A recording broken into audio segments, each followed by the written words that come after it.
Kenaikan gaji PNS dan pensiunan di tahun 2025, hadiah besar untuk aparatur negara.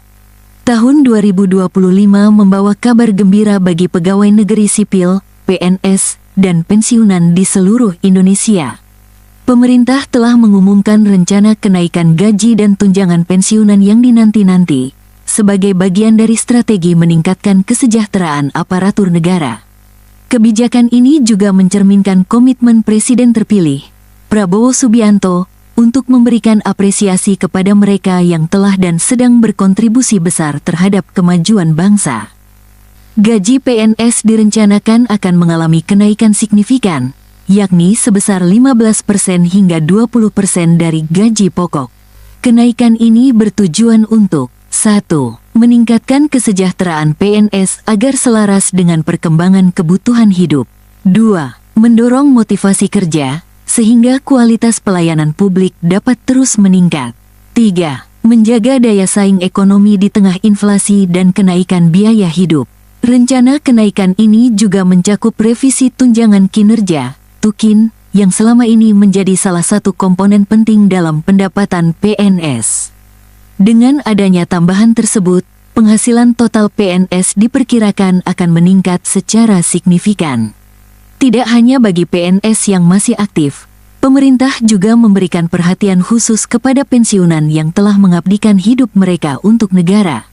Tunjangan pensiunan akan dinaikkan sekitar 10% hingga 15%, tergantung pada golongan dan masa kerja sebelumnya. Kenaikan ini diharapkan dapat membantu para pensiunan memenuhi kebutuhan hidup sehari-hari dan menikmati masa pensiun yang lebih layak. Hal ini juga menunjukkan penghargaan negara kepada para purnabakti yang telah meletakkan fondasi penting dalam pembangunan Indonesia. Pemerintah telah menyusun strategi anggaran yang matang untuk mendukung kebijakan ini.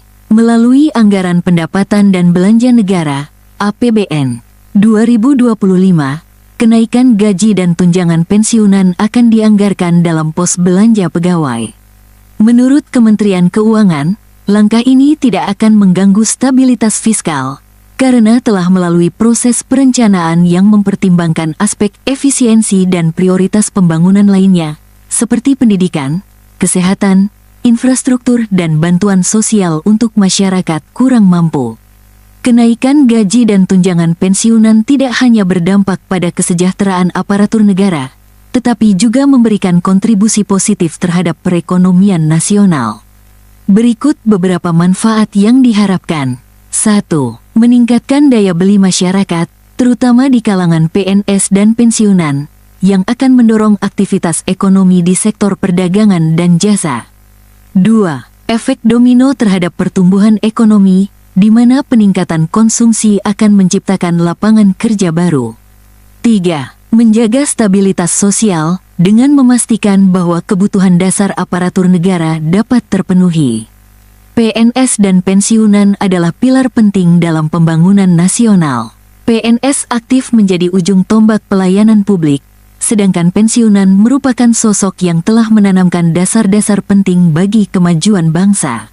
Kenaikan ini adalah wujud nyata penghargaan atas dedikasi mereka. Presiden terpilih Prabowo Subianto menyatakan bahwa peningkatan kesejahteraan PNS dan pensiunan adalah bagian dari strategi pembangunan yang berkelanjutan. Kami ingin memastikan bahwa mereka yang melayani negara tidak hanya dihormati, tetapi juga sejahtera, ujarnya dalam salah satu kesempatan. Dengan kebijakan kenaikan ini, pemerintah berharap agar PNS dapat memberikan pelayanan yang lebih optimal dan inovatif kepada masyarakat. Selain itu, para pensiunan diharapkan dapat menikmati masa tua dengan rasa aman dan nyaman, tanpa kekhawatiran akan kebutuhan finansial. Kenaikan gaji PNS dan tunjangan pensiunan di tahun 2025 bukan hanya sebuah angka, tetapi simbol apresiasi dan komitmen negara terhadap aparatur yang telah dan sedang mengabdi. Dengan langkah ini, pemerintah tidak hanya memberikan penghargaan kepada individu, tetapi juga membangun kepercayaan publik terhadap sistem birokrasi yang semakin profesional dan berkualitas. Tahun 2025 menjadi momentum baru bagi para PNS dan pensiunan untuk menjalani hidup dengan lebih sejahtera, sekaligus terus memberikan kontribusi terbaik bagi Indonesia yang lebih maju.